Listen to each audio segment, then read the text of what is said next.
Search tutor ওয়েবসাইটে একটি পরিপূর্ণ টিউটর প্রোফাইল ক্রিয়েট করতে প্রথমেই চলে আসবেন searchtutorBD.com-এ। তারপর বিকাম এ টিউটর বাটনে ক্লিক করবেন। তারপর টিউটর সিলেক্ট করবেন। তারপর পর্যায়ক্রমে আপনার নাম, জেন্ডার, ফোন নাম্বার, ইমেইল এবং আপনি যেই সিটিতে অবস্থান করছেন, যেই সিটিতে টিউশন করাইতে আগ্রহী, সেই সিটিতে আপনি সিটিটি সিলেক্ট করবেন।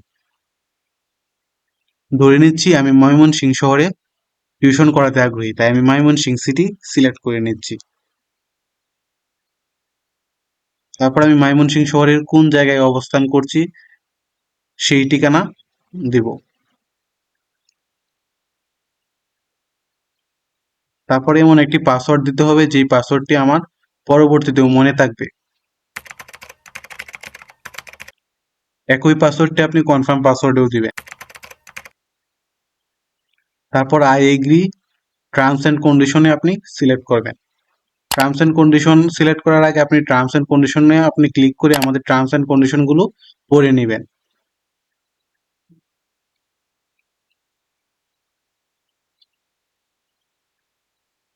তারপর সাইন আপ বাটনে ক্লিক করলে আপনার একটি টিউটর অ্যাকাউন্ট ক্রিয়েট করা হয়ে যাবে। সাইন আপ করার পর আপনাকে আপনার প্রোফাইলে নিয়ে আসবে। প্রোফাইলে নিয়ে আসার পর আপনি এডিট ইনফরমেশনে ক্লিক করে আপনার প্রোফাইলটি সম্পূর্ণভাবে কমপ্লিট করবেন।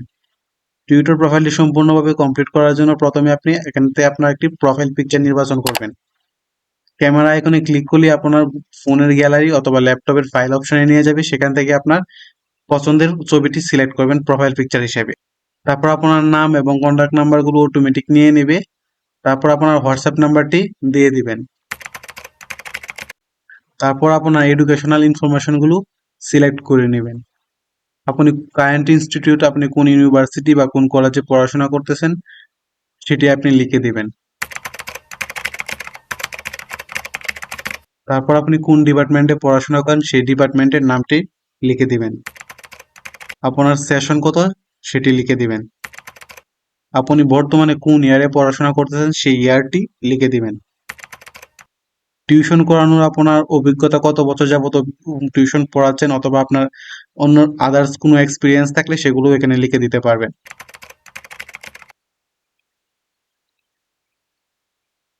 তারপর আপনি আমাদের প্ল্যাটফর্ম চার্জটা পড়ে নেবেন এবং প্ল্যাটফর্ম চার্জ বিষয়ে আপনি সম্মতি কিনা তা জানাবেন।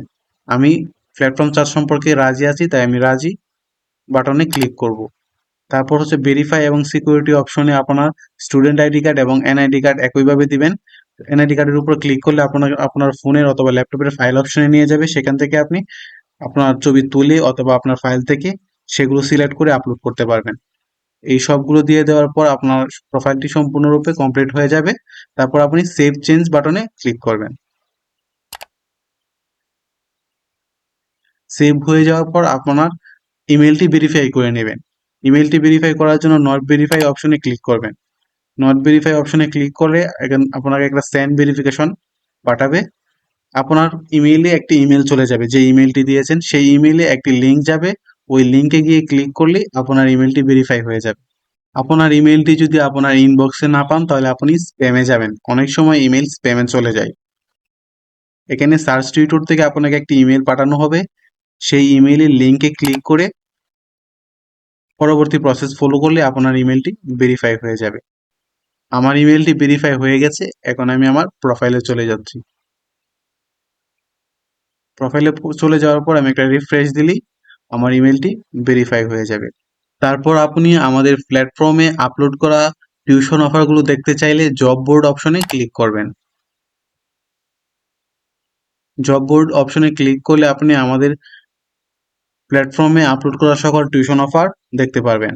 আপনি যদি এরিয়া ওয়াইজ আপনার টিউশন অফারগুলো দেখতে চান তাহলে আপনি ফিল্টার অপশনে গিয়ে যেই সিটিতে আপনি টিউশন করাতে চান সেই সিটি দিয়ে সিলেক্ট করে আপনি টিউশন অফারগুলো ফিল্টার করতে পারবেন। আমি কুমিল্লা দিয়ে ফিল্টার করে দেখাচ্ছি। কুমিল্লা দিয়ে ফিল্টার করার পর আমার কুমিল্লায় আপলোড করা আমাদের টিউশন অফারগুলো আপনি দেখতে পারবেন। একইভাবে আপনি আপনার সকল জেলার জন্য আপনি দেখতে পারবেন। তারপর আপনি কোনো টিউশন পড়াতে ইচ্ছুক হলে অ্যাপ্লাই বাটনে ক্লিক করে টিউশনটিতে অ্যাপ্লাই করবেন। অ্যাপ্লাই বাটনে ক্লিক করার পর আপনি এখানে ইয়েস অ্যাপ্লাই নামে ক্লিক করলে আপনার টিউশন জবটি অ্যাপ্লাই হয়ে যাবে। তারপর আপনি কোন কোন টিউশনে অ্যাপ্লাই করছেন এগুলো দেখতে অ্যাপ্লাই জবসে ক্লিক করলে কোন কোন টিউশন জবে আপনার অ্যাপ্লাই করা হয়েছে সেগুলো আপনি দেখতে পারবেন। তারপর আপনি চাইলে লগ আউট করতে পারবেন। লগ আউট অপশনে ক্লিক করলে আপনার প্রোফাইলটি লগ আউট হয়ে যাবে। তারপর যদি পরবর্তীতে আপনি সাইন ইন করতে চান সেই জন্য আপনি সাইন ইন বাটনে ক্লিক করবেন। সাইন ইন বাটনে ক্লিক করলে আপনার ইমেল এবং পাসওয়ার্ড দিয়ে আপনি আপনি আবার ঢুকতে পারবেন। যদি কোনো কারণে আপনি আপনার অ্যাকাউন্টের পাসওয়ার্ডটি ভুলে যান তাহলে ফরগেট পাসওয়ার্ডে ক্লিক করে আপনার ইমেলটি পাসওয়ার্ডটি ফরগেট করে নিতে পারেন।